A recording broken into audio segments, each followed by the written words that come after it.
Tunashukuru tumemaliza salama maonyesho ya Karibu Kili Fair 2025.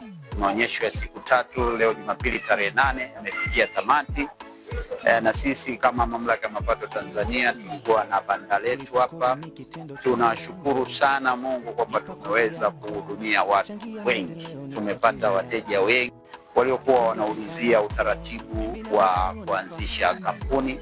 Wengi wa wateja tuliowapata ni kutoka dunia nzima. Wengine wanatoka Ulaya, wengine wanatoka nchi za Afrika, wengine wanatoka Afrika Mashariki.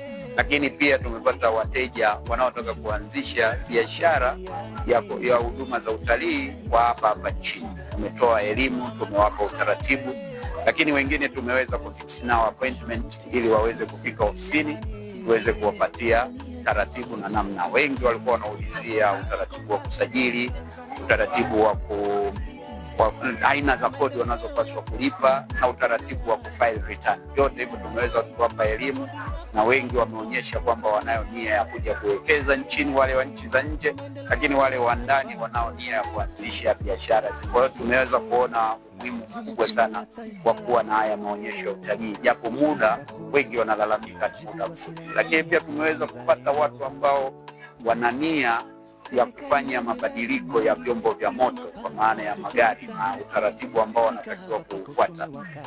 Tumewapa utaratibu wanaopaswa kufuata, tumewaelekeza namna ya kufanya usajili. Kwa hiyo tunadhani kwamba maonyesho haya ya utalii ni maonyesho muhimu sana na yamefungua fursa nyingi sana kwa watu wa ndani na nje ya nchi. Na kwetu sisi kama Mamlaka ya Mapato tunadhani kwamba ni faida kubwa sana, kwa sababu tumewafikia wadau wengi na tumeweza kutoa elimu.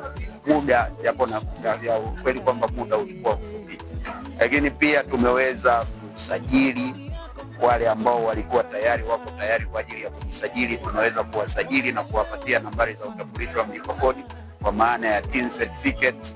Lakini tumeweza kutatua changamoto mbalimbali ambazo watu wanakumbana nazo wanapotaka kutumia mifumo yetu kwa kuwapa maelekezo na namna ya kutumia mifumo.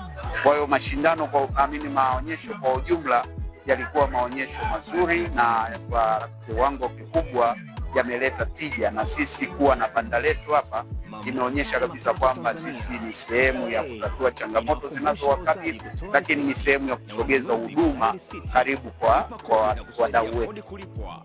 Endelea kutoa wito kwa wananchi, mwezi huu ni mwezi wa due date, walipe kodi zao mapema, wawasilishe ritani ya kodi ya mapato kwa mwaka 2024 mapema, ili kuondokana na usumbufu wa mwisho wa mwezi ambapo watu wengi wanataka kutumia mifumo. Kwa hiyo ikiwezekana waweze kuwasilisha ritani zao kabla ya tarehe 15.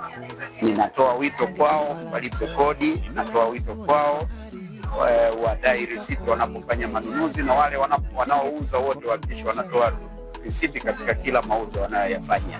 TRA, pamoja tunajenga taifa letu. TRA.